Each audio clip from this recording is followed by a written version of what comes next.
Ezra menghela nafas ringan dan semakin erat memeluk Kina. Setelah ragu-ragu untuk waktu yang lama, dia perlahan memberitahunya.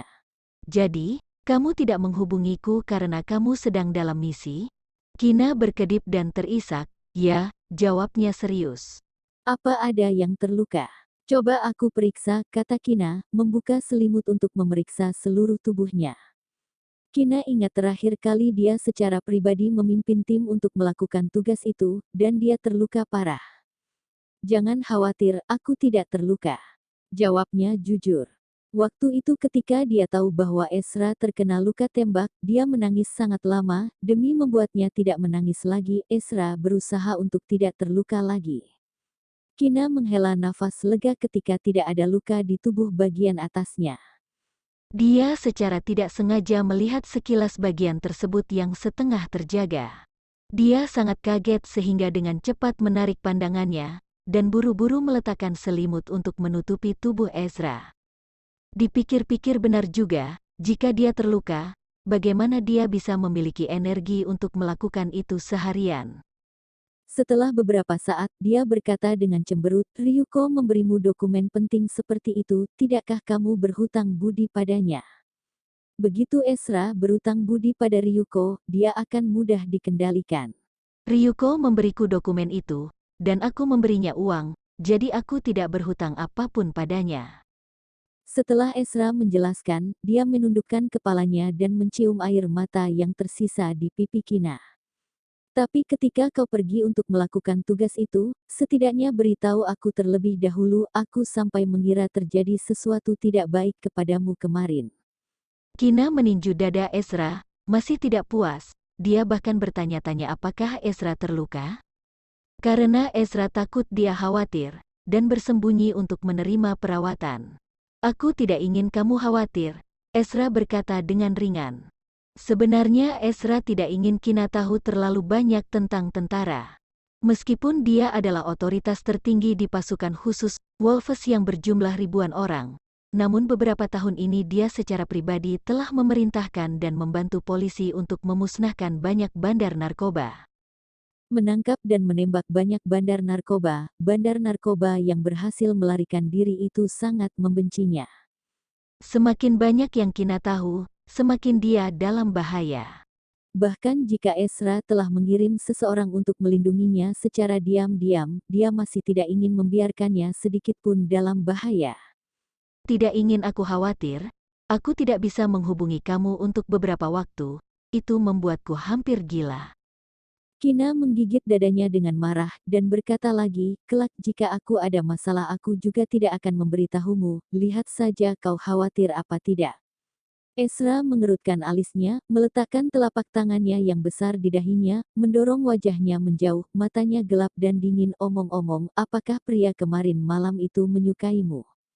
Bagaimana denganmu? Bagaimana perasaanmu dengannya? Dia masih mempedulikan pria yang membelai rambutnya.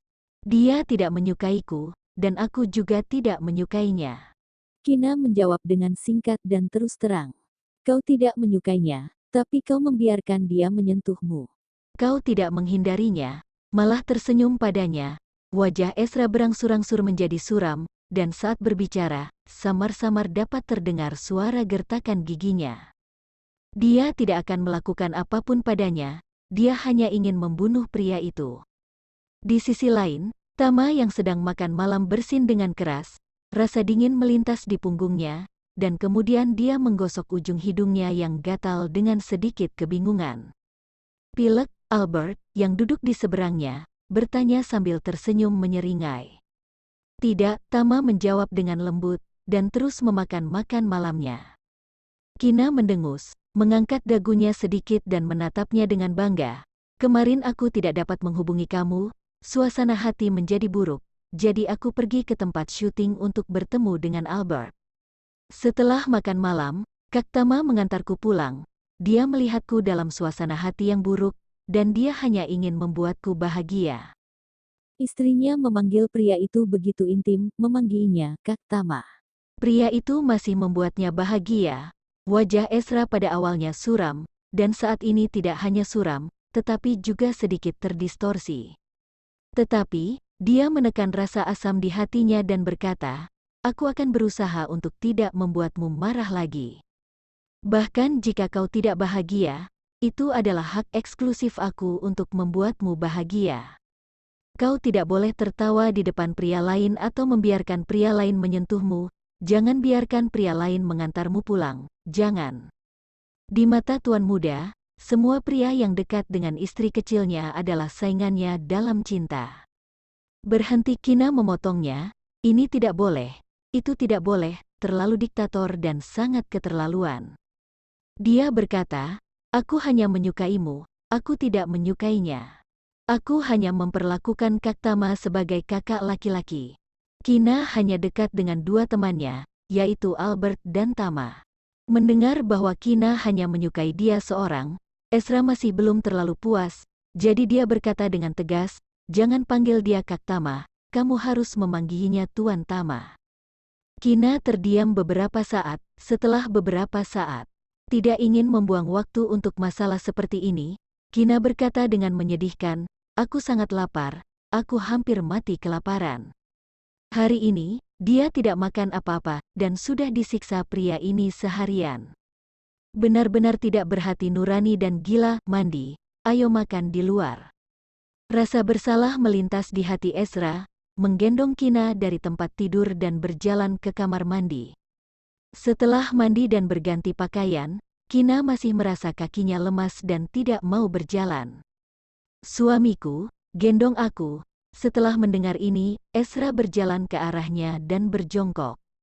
Kina bersandar di punggungnya dengan gembira, melingkarkan lengannya di lehernya, dan meletakkan wajahnya di telinganya.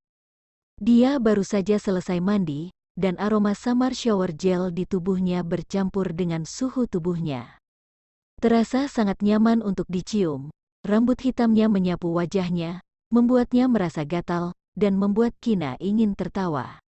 Bobotnya tidak berat, bahkan untuk Ezra, Kina dapat dengan mudah diangkat dengan satu tangan.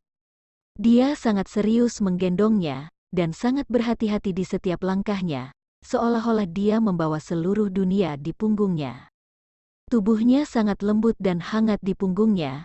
Ezra merasa bahwa perasaan ini luar biasa, bahkan lebih buruk dari melakukan hal yang paling intim di tempat tidur dengannya. Terutama nafas hangat yang dihembuskannya, disemprotkan ke telinganya, seolah-olah seseorang telah menyikat bulu di telinganya, panas dengan sensasi kesemutan. Sangat gerah, setelah meninggalkan rumah, Kina menemukan bahwa Ezra tidak mengemudi, tetapi berjalan menuju jalan raya sambil menggendong Kina di punggungnya. Kina bertanya, "Ezra, kita akan makan di mana? Di dekat sini ada restoran unik, kita jalan kaki ke sana, anggap saja sedang mencari udara segar," jawab Ezra. "Oh, begitu boleh juga," Kina mengangguk dengan jelas. Namun kenyataannya Ezra berjalan sambil menggendongnya hampir 30 menit baru sampai di restoran unik itu, yang dia sebutnya dekat. Restoran unik ini di hutan kecil, dan aturan restoran juga sangat unik. Kamu tidak diperbolehkan memesan makanan, apa yang dimasak koki restoran ini, dan itulah yang kamu makan. Setelah Ezra menyapu bersih bandar narkotika besar di Nelson kali ini, dia menyerahkan sisa masalah ini untuk ditangani tim lain, dan dia tidak akan melakukan apapun dalam waktu singkat. 3 hari sebelum pernikahan, dia mulai mengambil cuti pernikahan 15 hari berturut-turut. Di pihak Kina, keluarga Okto tahu bahwa dia tidak ingin pelajarannya terganggu karena pernikahannya, apalagi sudah mau ujian akhir semester, jadi mereka menyewa guru pengganti untuknya.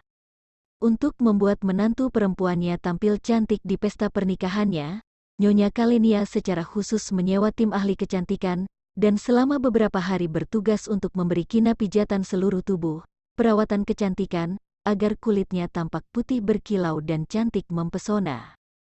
Sampai sehari sebelum pernikahan Kalenia baru membiarkan Kina pulang ke rumahnya untuk menjaga staminanya. Malam itu, Ibu Kina datang ke kamar Kina sambil memegang kotak kayu yang terbuat dari kayu Phoebe Zenan dan bertatahkan batu giok, matanya sedikit merah, dan air mata yang berkilau. "Kina, kemarilah, Ibu punya sesuatu untuk diberikan padamu." Memikirkan bayi perempuan yang telah dia besarkan selama lebih dari 20 tahun akan menikah. Meskipun masih di kota yang sama, namun ibu Kina tetap merasa sedikit tidak rela. Kina berjalan ke ibunya dengan piyama dan bertanya, "Bu, ada apa?" Ibu Kina membuka kotak kayu dan mengeluarkan sebuah kartu bank. Ini adalah mahar yang telah ayah dan ibu siapkan untukmu selama bertahun-tahun. Meskipun tidak sebanding dengan keluarga Okto, namun saya tahu keluarga Okto tidak akan memperlakukanmu dengan buruk, tapi ini adalah niat ayah. Bu, aku tidak kekurangan uang, kamu simpan saja uang ini. Ayah akan pensiun dalam 2 tahun lagi, pergilah berkeliling dunia bersama ayah. Kina menolak. Ketika dia pertama kali pergi ke rumah keluarga Okto untuk bertemu orang tua Ezra, keluarga Okto telah memberinya banyak hadiah pertemuan, dan dia belum menyentuhnya sama sekali. Bahkan berencana untuk memberikan uang itu kepada orang tuanya kelak, sehingga mereka dapat memiliki hari tua yang indah dan bahagia. Ini mas kawin untukmu, kamu harus mengambilnya walaupun kamu tidak kekurangan uang. Jangan khawatirkan ayahmu dan aku, kami telah menyimpan uang pensiun untuk diri kami sendiri. Kata Ibu Kina sambil meletakkan kartu bank kembali karena kotak kayu itu, karena akan diberikan kepada putrinya nanti. Di dalam kotak kayu masih ada kotak kayu halus seukuran telapak tangan. Ibu Kina mengeluarkan gelang giok merah dari dalam yang diukir dengan pola phoenix yang menjulang tinggi. Gelang giok itu transparan dan memiliki nuansa merah yang berbeda.